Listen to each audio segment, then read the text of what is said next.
जी sir, क्या आ रहा है? जी सर, एंड लाइव वीडियो वाला जी। जी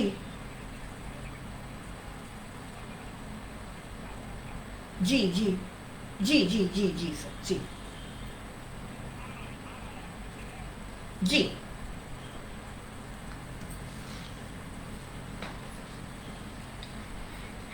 काशी हिंदू विश्वविद्यालय के संस्थापक महामना पंडित मदन मोहन मालवीय जी को नमन करते हुए इस आभासी बैठक में उपस्थित आदरणीय अजय भाई साहब एवं सभी विशिष्ट जनों का अभिनंदन करते हुए मैं अपनी बात प्रारंभ करना चाहूंगी।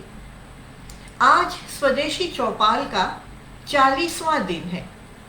विश्व एवं भारत जब इस अप्रत्याशित महामारी कोरोना के दौर से गुजर रहा है, बड़ा ही कठिन दौर है, तथा विकास के पुराने मॉडल प्रायः ध्वस्त हो गए हैं, तो स्वदेशी जागरण मंच ने लाइव संवाद की यह पहल प्रारंभ की है। इसके लिए मैं सभी आदरणीय वरिष्ठजनों एवं पदाधिकारियों का हृदय से आभार व्यक्त करती हूँ, साधुवाद देती हूँ, धन्यवाद ज्ञापित करती हूँ। पाश्चात्य विकास मॉडल की खामियां इस कोरोना कालखंड में स्पष्ट रूप से उजागर हो गई हैं। यह हमें ग्राम आधारित समग्र परिप्रेक्ष्य, village based holistic development and vision अपनाने की दिशा में प्रेरित करता है, जिसके मूल में दो तत्व हैं, स्वदेशी एवं विकेंद्रीकरण।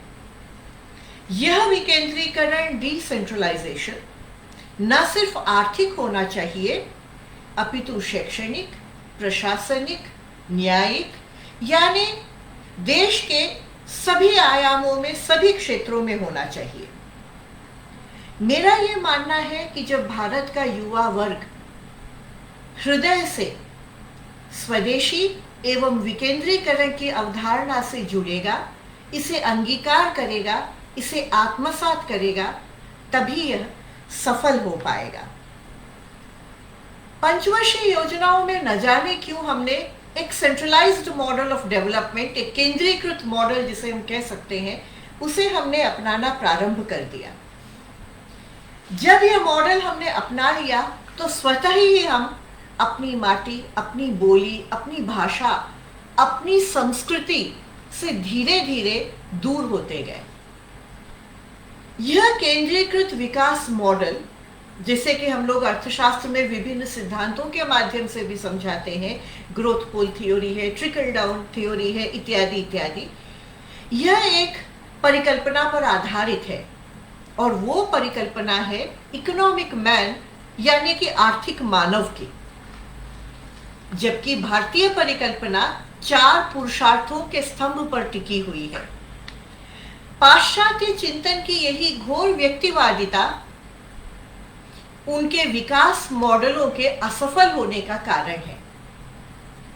हम भारत के संदर्भ में क्यों, उनके स्वयं के संदर्भ में भी अगर बात करें तो 1920 के दशक की आप महान आर्थिक मंदी को ले लीजिए, द ग्रेट डिप्रेशन, जो कि ब्लैक फ्राइडे यानी काले शुक्रवार से प्रारंभ हुई थी, या फिर हम लोग हाल ही के इतिहास को देखकर 2008 का यूएस का सब प्राइम क्राइसिस देख ले। इस प्रकार के अनेकानेक उदाहरण भरे पड़े हैं। हाल में मैंने एक डॉक्यूमेंट देखा, एक दस्तावेज जो कि वेब पर जल्दी ही निकला है इधर, ये अंकटैग द्वारा निकाला गया है, United Nations conference on trade and development. उन्होंने एक सुझाव दिया है कि इस कोरोना काल में दक्षिण दक्षिण सहयोग होना चाहिए। They call it the south south cooperation, यानी जितने भी विकासशील देश हैं वो आपस में एक दूसरे के साथ सहयोग करें। यहाँ पर एक छोटी सी बात मैं क्षमा प्रार्थना के साथ कहना चाहूंगी। हालांकि हो सकता है संयुक्त राष्ट्र का, IMF का, विश्व बैंक का योगदान रहा हो, जो रहा है उसका मैं सम्मान भी करती हूँ, परंतु जो उनके विचार हैं और भारत जैसे देशों के विकास के लिए वो जो नीति निर्देश समय समय पर देते रहे हैं, एक अर्थशास्त्री के रूप में मैं उनसे सहमत नहीं हो सकती। 3 जून 2020 को ये जो डॉक्यूमेंट निकल के आया है, हालांकि इसमें कई विचार ऐसे हैं जिनसे का मैं समर्थन नहीं कर पाती हूँ, परंतु उन्होंने एक वाक्य दिया जो वाक्य मुझे बहुत अच्छा लगा, और ये वाक्य आपकी सबकी अनुमति से मैं पढ़ना चाहूंगी। उन्होंने कहा, this is a crisis which the developing countries should not let go waste. यानी कि कोरोना एक ऐसा संकट है जिसे विकासशील देशों को क्या करना चाहिए, एक अवसर के रूप में इसको परिवर्तित करना चाहिए। आज जो हम चर्चा करने जा रहे हैं या जो विचार हम लोग आपस में साझा कर रहे हैं, उसके मूल में भी यही भावना है कि इस संकट ने हमें एक ऐसा अवसर प्रदान किया है कि हम आत्मनिरीक्षण करें, आत्मावलोकन करें। जब अर्थशास्त्र के विद्यार्थियों को मैं भारतीय अर्थव्यवस्था का विषय पढ़ाती हूँ तो अक्सर मेरे से 2 प्रश्न पूछते हैं, हर बैच पूछता है। सबसे पहला ये कि स्वतंत्रता के बाद भारत ने भारी उद्योग आधारित केंद्रीकृत विकास मॉडल क्यों अपनाया? Why did they go for a centralized model of development? और दूसरा प्रश्न वो ये पूछते हैं कि 1991 के बाद भारत ने आर्थिक सुधार क्यों अपना लिए? 2 प्रश्न मेरे से अक्सर पूछे जाते हैं। अगर मैं इनका उत्तर देना चाहूं तो एक छोटी सी बात मैं आपके सामने रखना चाहती हूं। स्वतंत्रता जैसे हमें मालूम पड़ा कि मिलने वाली है, तो उसके ठीक पहले ही विकास के वैकल्पिक मॉडलों पर चर्चा जो है वो प्रारंभ हो गई थी। नेशनल प्लानिंग कमेटी की स्थापना 1938 में नेताजी सुभाष चंद्र बोस ने कर दी थी। इसकी अध्यक्षता नेहरू जी के पास थी, परंतु इसमें कई अन्य सदस्य थे, जैसे कि गांधीवादी चिंतक JC कुमारप्पा, कुछ टेक्नोक्रेट थे जैसे कि विश्वेश्वरैया जी या वैज्ञानिक मेघनाथ साहा जी। इस समिति का गठन जो है ये नेताजी सुभाष चंद्र बोस द्वारा 1938 में ही कर दिया गया था। इस नेशनल प्लानिंग कमेटी के जो पूरी की पूरी प्रोसीडिंग्स और मिनट्स हैं, ये Gokhale institute of politics and economics GIPE ने DSpace के माध्यम से पब्लिक डोमेन में अपलोड कर दिया है।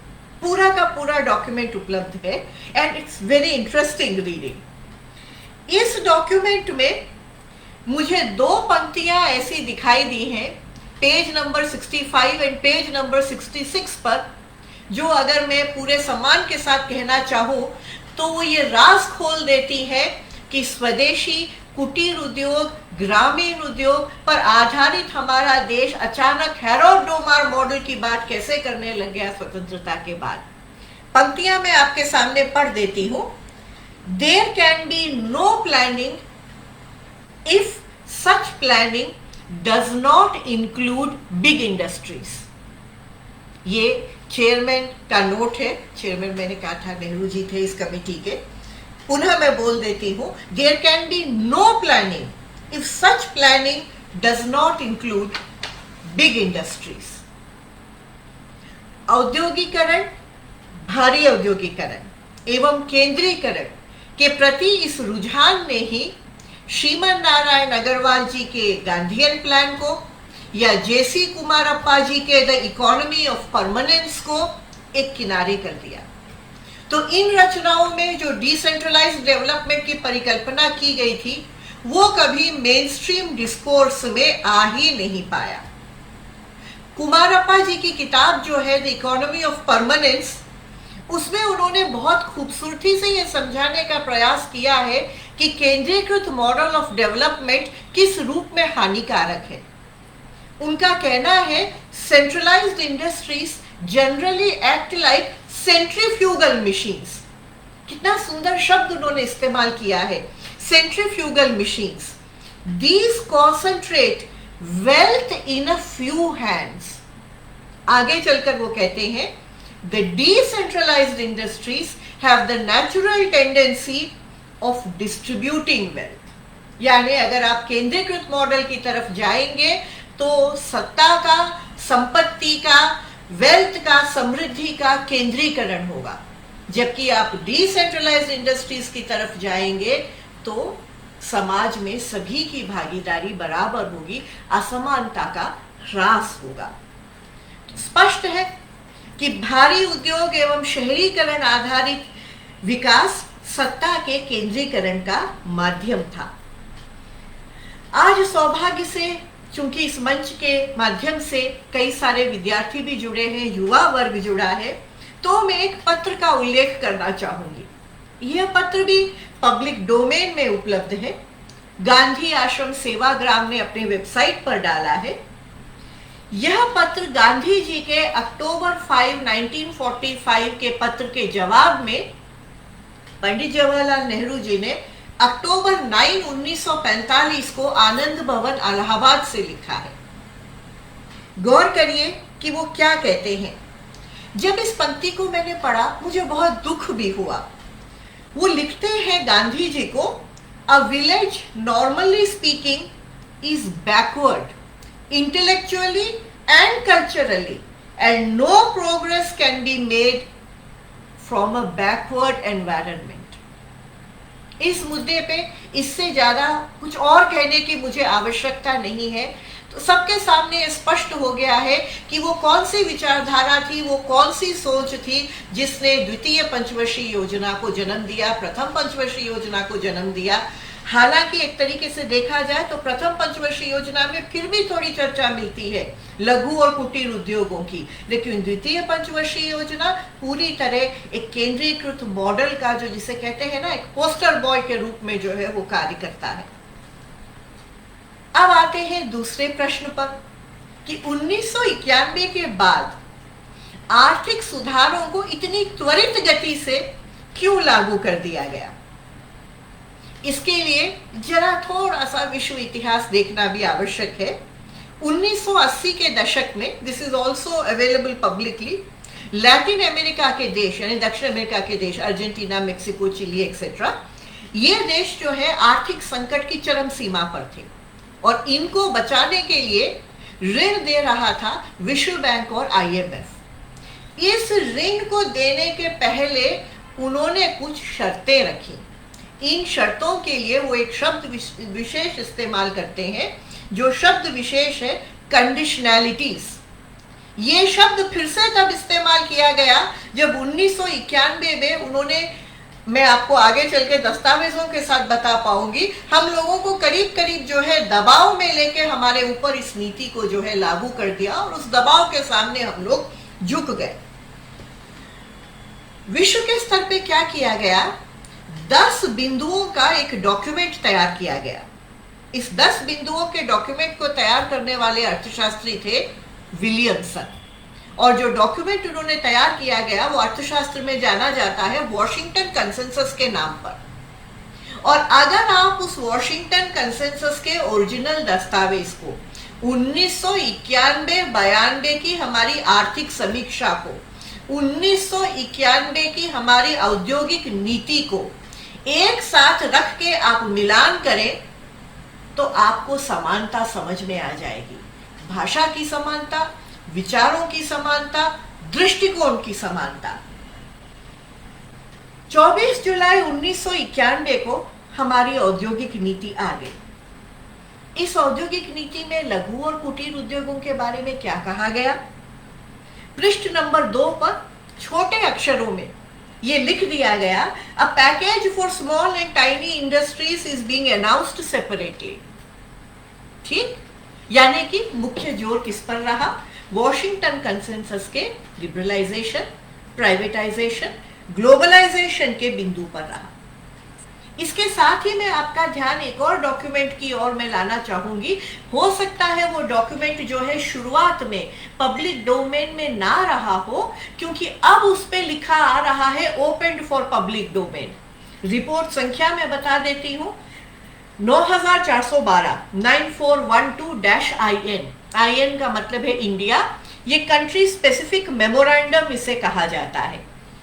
इस कंट्री स्पेसिफिक मेमोरेंडम को भी आप लीजिए, इसमें भारत के बारे में जो जो कहा गया है वो सारे बिंदु जो है आपको 1990 से लेके 1993 तक के दस्तावेजों में ऑलमोस्ट हूबहू, भाषा का थोड़ा बहुत हल्का फेरबदल होगा, वो भी बहुत ज्यादा फेरबदल नहीं, लेकिन वही विचार आपको एकदम मतलब हूबहू दिखाई देंगे। मुझे बड़ा अचरज हुआ जब मैंने ये पढ़ा कि उस कंट्री स्पेसिफिक मेमोरेंडम में वो लोग ये लिखते हैं पृष्ठ संख्या 5 पर कि भारत ने जुलाई में 23% अपनी मुद्रा का अवमूल्यांकन कर दिया है, और मुद्रा के इस अवमूल्यांकन को वो कहते हैं इट्स अ प्रॉमिसिंग बिगिनिंग। तथा वो ये भी कहते हैं कि जो बाकी दशाएं हमने लगाई हैं, अगर उनको भी भारत जल्दी जल्दी स्वीकार करके इंप्लीमेंट कर दे, उनका क्रियान्वयन कर दे, तो हम और ज्यादा रकम जो है ऋण के रूप में देने को, सहायता के रूप में देने को हम लोग तैयार हैं। विश्व की एक प्रतिष्ठित पत्रिका है द इकोनॉमिस्ट। उस पत्रिका में इंडिया सिंस 1991 टाइगर अनकेश्ड कह के डिस्पैचेस फ्रॉम इंडिया कह के लेख आया था। 2 भागों में वो लेख आया था। उस लेख में एक बड़ा ही रुचिकर वर्णन है, जिसे हम कह सकते हैं पर्दे के पीछे की कहानी। जिस जर्नलिस्ट ने जिस लेख को लिखा है वो ये लिखते हैं कि जब अवमूल्यांकन प्रारंभ हो गया, तो मैं एग्जैक्टली उनके शब्दों को मैं कोट करती हूँ, आप दी इकोनॉमिस्ट, आप इसमें जाइए, India since 1991 tiger uncaged dispatches from India, आपको ये दिखाई देगा। वो ये कहते हैं मिडवे थ्रू द प्रोसेस। कौन सा प्रोसेस? अवमूल्यांकन की प्रक्रिया। Midway through the process Rao reportedly lost his nerve. Rao मतलब माननीय पीवी नरसिम्हा राव जी, हमारे पूर्व प्रधानमंत्री। Lost his nerve and attempted to halt the devaluation, यानी अवमूल्यांकन रोकने का उन्होंने प्रयास किया। By the time he contacted his cabinet ministers the deed was done and Singh, यानी कि हमारे Manmohan Singh ji, had already announced it to the public. It was too late to turn back. ये एग्जैक्ट शब्द मैंने पढ़े हैं 1991 टाइगर अनकेश दी इकोनॉमिस्ट, वैश्विक स्तर पर प्रतिष्ठित पत्रिका है, उसमें भाग 2 जो है डिस्पैचेस फ्रॉम इंडिया के इस लेख का, वहां से मैंने ये लिया है। क्या अवमूल्यांकन पहली बार जो है 1991 में हुआ? नहीं, ये कहानी को हम दोहरा रहे थे। इसके पहले भी एक बार हमने डेप्रिसिएशन या डिवैल्यूएशन इसी तरीके से किया है 1966 में।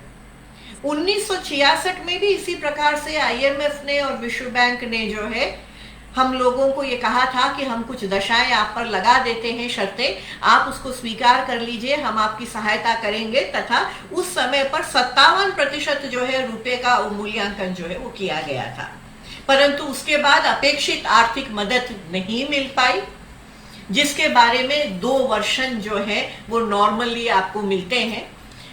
पहला पक्ष ये कहता है, जो कि ऑफिशियल पक्ष जैसे कि उन संस्थाओं का है, उनका मानना ये है कि उन्होंने जो जो शर्तें कही थी वो भारत सरकार मानने को तैयार नहीं थी, इसलिए उन्होंने फंड नहीं दिया। परंतु अवमूल्यांकन तो हो गया था, उससे तो हम पीछे नहीं हट सकते थे।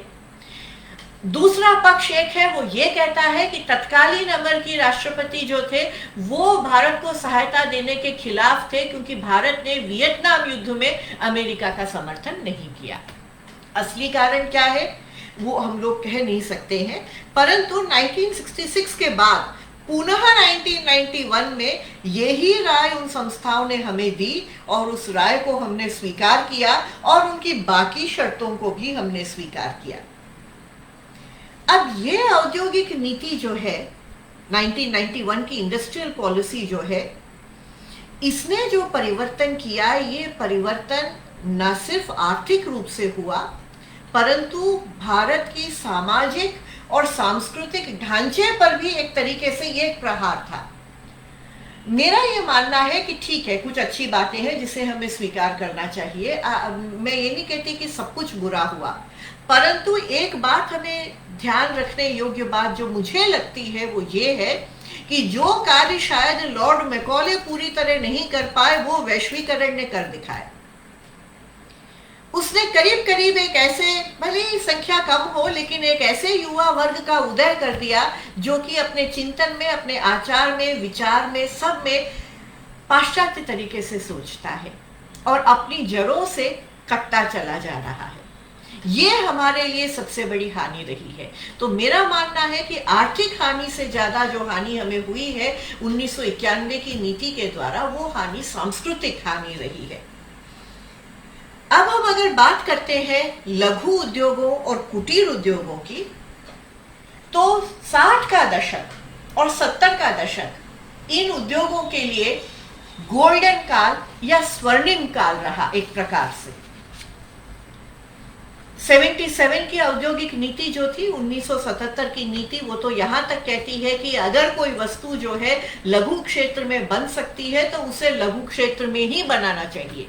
और मुझे लगता है कि आज हमें फिर से वही नीति अपनानी चाहिए, वही चिंतन अपनाना चाहिए कि अगर कोई वस्तु लघु क्षेत्र में, कुटीर क्षेत्र में बन सकती है तो उसे उसी में ही बनाना चाहिए।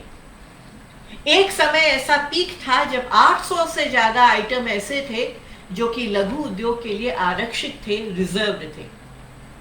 परंतु 90 के दशक में विशेषकर एक कमिटी आई थी, आबिद हुसैन कमेटी। आबिद हुसैन कमेटी के सुझावों के पश्चात धीरे धीरे क्या प्रारंभ हुआ, डी रिजर्वेशन प्रारंभ हुआ। यानी जो क्षेत्र लघु उद्योग के लिए ही सीमित था, उसमें दूसरे उद्योगों को प्रवेश करने की अनुमति जो है मिल गई। इसका सीधा परिणाम यह रहा मेरे अनुसार कि भारत में तो शायद मध्यम उद्योगों ने प्रवेश नहीं किया, किंतु भारत के बाजार का चाइनाकरण प्रारंभ हो गया। क्योंकि अगर आज हम देखें कि चाइना निर्मित कौन सी वस्तुएं भारत में सबसे ज्यादा बिकती हैं, तो इनमें से अधिकतर ऐसी वस्तुएं जो कि हमारे लघु उद्योग, हमारे कुटीर उद्योगों द्वारा बड़ी आसानी से बनाई जा सकती हैं। अब अपने व्याख्यान में आगे बढ़ते हुए अगर हम ये मान लें कि जो हो गया वो हो गया, सुई को पीछे कभी नहीं घुमाया जा सकता, काल चक्र अनवरत चलता रहता है, परंतु भविष्य के लिए हम कुछ सीख सकते हैं और कुछ हम सुझाव दे सकते हैं, तो मेरे प्रमुख सुझाव कौन से होंगे? अपने सीमित ज्ञान के आधार पर, सीमित अनुभव के आधार पर सबसे पहले मैं कुछ सुझाव शिक्षा के क्षेत्र में मैं देना चाहूंगी। मैंने हाल में ये देखा कि जो सेंसस ऑफ इंडिया जो माइग्रेशन का, पलायन के जो टेबल्स निकालता है, टेबल डी है वो, माइग्रेशन टेबल्स, उनमें वो कहता है कि माइग्रेशन का प्रमुख कारण या तो रोजगार की तलाश होती है, या फिर शिक्षा होती है, या फिर विवाह होता है। यानी इसका अर्थ सीधे सीधे ये हुआ कि अगर बेहतर शिक्षा और बेहतर रोजगार के अवसर हम उनको ग्रामीण क्षेत्रों में ही प्रदान कर सकें, तो शहर की तरफ उनका रुझान अपने आप कम हो जाएगा।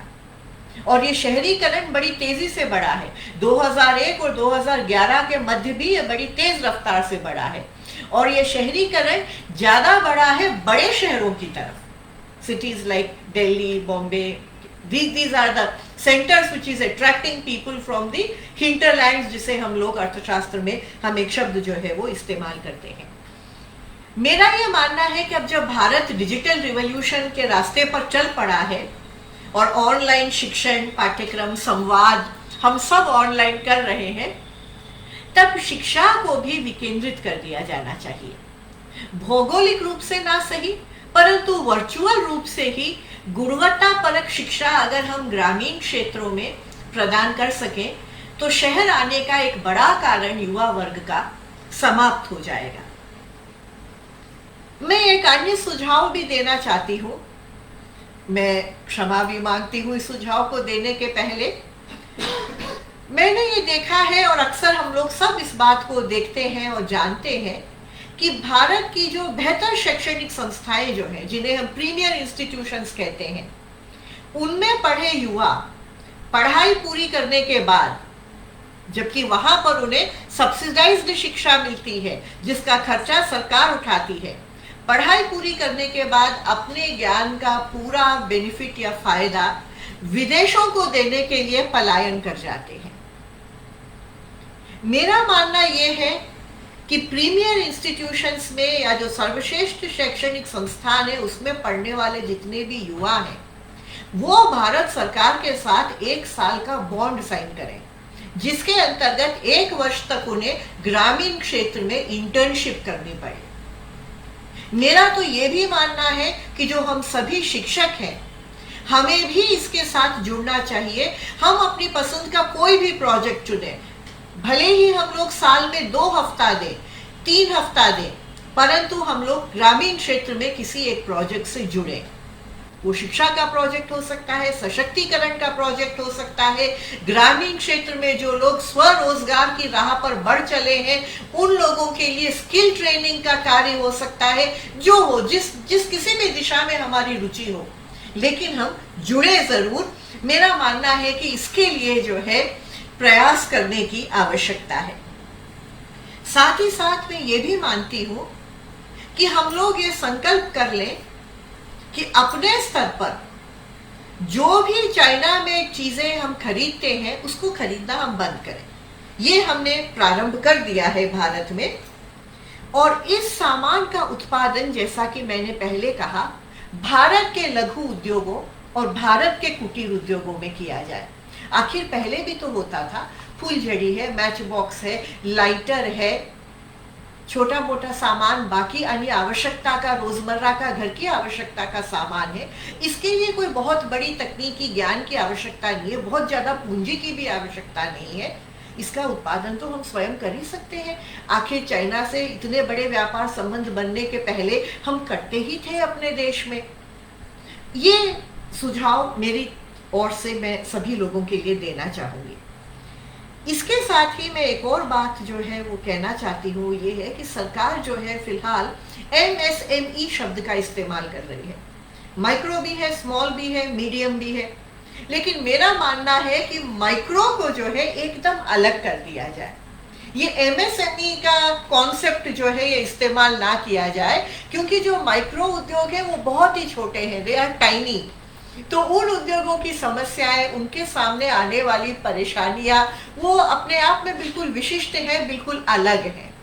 तो देयरफॉर मेरा मानना है स्मॉल एंड मीडियम एंटरप्राइजेस को चाहे तो एक ग्रुप कर दें, या चाहे तो मीडियम एंड लार्ज को एक ग्रुप कर दिया जाए, माइक्रो एंड स्मॉल को मिला के जो है एक ग्रुप कर दिया जाए, और पूंजी की सीमा और अधिक ना बढ़ाई जाए।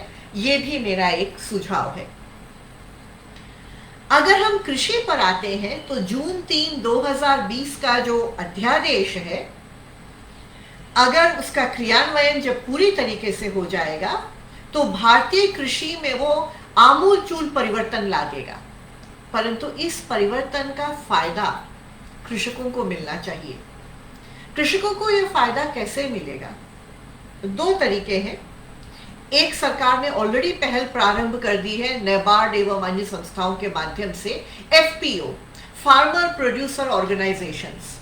जब कृषक संगठित होंगे तभी उन्हें वो लाभ मिल पाएगा जिसे हम अर्थशास्त्र में economies of aggregation and economies of scale कहेंगे। यानी दूसरे शब्दों में उनकी बार्गेनिंग पावर तभी बढ़ पाएगी अगर वो लोग अपने आप को संगठित कर सकें। तो फार्मर प्रोड्यूसर ऑर्गेनाइजेशंस की संख्या में वृद्धि की जानी चाहिए, और इसके साथ अगर शिक्षित वर्ग जुड़ सके और अन्य लोग जुड़ सके तो मेरी राय में आने वाले समय में छोटा कृषक भी इस उदारीकरण का फायदा जो है वो ले पाएगा। एक अन्य प्रमुख बिंदु जो कृषि से संबंधित है वो है ऑर्गेनिक फार्मिंग, जैविक खेती। NPOP ऑलरेडी आ चुकी है, नेशनल पॉलिसी जो है हमारी, और अगर देखा जाए तो ऑर्गेनिक प्रोडक्ट्स का एक ऐसा बड़ा वैश्विक बाजार है जिसमें भारत का शायद ही कोई प्रतिस्पर्धी हो। ये बात एग्री एक्सपोर्ट पॉलिसीज के अलग अलग डॉक्यूमेंट्स में भी ये सुझाव दिया गया है कि हम लोग विदेशी व्यापार में और विदेशों को एथेनिक फूड्स, यानी कि जो हमारी खाद्य वस्तुएं हैं उसको प्रसंस्कृत करके हम बेचें, ऑर्गेनिक उत्पादों को हम बेचें। ये कितना बड़ा क्षेत्र है जिसमें भारत जैसा देश कोई है ही नहीं विश्व में, इसमें हमारा वर्चस्व हो सकता है। लेकिन मेरा ये मानना है कि भले ही वो लघु उद्योग हो, भले ही वो कृषि हो, सिर्फ ऋण देने से बहुत ज्यादा लंबे समय तक काम नहीं चलेगा। ऋण के साथ उनको प्रशिक्षण की आवश्यकता है। अगर वो सही रूप से प्रशिक्षित नहीं हो पाएंगे तो न वो ऋण लौटा पाएंगे, न वो ऋण का उचित उपयोग कर पाएंगे। और अनफॉर्चुनेटली भारत में अगर देखा जाए तो बचत दर अगर आप देखेंगे तो वो 36% के आसपास है, जिसमें हाउस होल्ड्स की बचत दर और ज्यादा कम है। चाइना में ये 46% के आसपास है। तो ये भी एक परिवर्तन हमें करना होगा कि जिस तरीके से भारत में उपभोग की प्रवृत्ति बढ़ी है, ऋण लेके उपभोग करने की प्रवृत्ति बढ़ी है, कुछ हद तक इस प्रवृत्ति को भी हमें रोकना होगा। तो अगर हम स्वरोजगार की तरफ बढ़ना चाहते हैं तो हम सिर्फ सरकार का मुंह ना देखें, हम ये प्रयास करें कि हम अपने स्वयं के संसाधन भी जुटाएं। और प्रशिक्षण के बिना हम कोई भी स्वरोजगार सफलतापूर्वक नहीं कर पाएंगे। ये मेरा अपना मानना है। कई सारे ऐसे युवा हैं जो आज ग्रामीण क्षेत्र में हैं। मेरा ये सुझाव है कि ऐसे युवाओं को विकास मित्र के रूप में उनकी सेवाएं ली जाए। अपने ग्रामीण स्तर पर, अपने विलेज स्तर पर, ब्लॉक स्तर पर ये विकास मित्र जो है मैपिंग कर सकते हैं कि कौन से जिले के पास कैसा कच्चा माल है, वहां का पारंपरिक हुनर क्या है, किस प्रकार से वो निर्यात मॉडल को अपना सकता है, ऑनलाइन प्लेटफॉर्म का वो इस्तेमाल किस प्रकार से कर सकता है। मैं उस दिन देख रही थी, कहीं और वेबिनार में बोलने का अवसर था, तो मैं देख रही थी इलेक्ट्रॉनिक एग्रीकल्चरल मार्केट्स का प्लेटफॉर्म मैं खोल के देख रही थी। इस प्रकार के तमाम प्लेटफॉर्म आ रहे हैं, लेकिन एक कृषक या एक अप्रशिक्षित व्यक्ति उसका पूरा उपयोग नहीं कर पाएगा। अगर हमारे युवा विकास मित्र के रूप में वहां पर रहेंगे तो उनका दिशा निर्देश कर पाएंगे और सरकार का भी सहयोग कर पाएंगे। भारत में अक्सर ये कहा जाता है कि प्रारंभ में खाद्यान्नों की कमी थी, उसके बाद खाद्यान्न समुचित मात्रा में थे, अब हम खाद्यान्नों के अतिरेक की तरफ बढ़ गए। यानी we say in economics that we have moved from deficiency to adequacy to surplus. कुछ हद तक इसका श्रेय हरित क्रांति, ग्रीन रिवॉल्यूशन, व्हाइट रिवॉल्यूशन दोनों को जाता है, ये बात सही है। परंतु इस बार जब हम उत्पादकता बढ़ाने का प्रयास करें तो हम इस बात का ध्यान रखें कि विदेशी तकनीक की आंधी में देसी बीज, देसी नस्लें कहीं बह न जाए। The technique should always be indigenous. We should always try to develop our technology हमारे रिसर्च एंड डेवलपमेंट के माध्यम से। शूमाकर की एक बड़ी सुंदर किताब है स्मॉल इज ब्यूटीफुल, वो उसमें इसी बिंदु पर आते हैं। कहीं से लाई तकनीक कहीं पर जो है लागू नहीं की जा सकती, हमें अपनी तकनीक को सोच समझकर विकसित करना होगा। जब हम इन सभी चीजों पर ध्यान देंगे, और सबसे जरूरी बात यह है कि जब हम अपने मन में, अपने हृदय में इस बात को पूर्ण रूप से आत्मसात कर लेंगे कि स्वदेशी और विकेंद्रीकरण यही भारत को आगे ले जाएगा, तभी एक नवीन भारत का, आत्मनिर्भर भारत का उदय होगा। बहुत बहुत धन्यवाद। Thank you.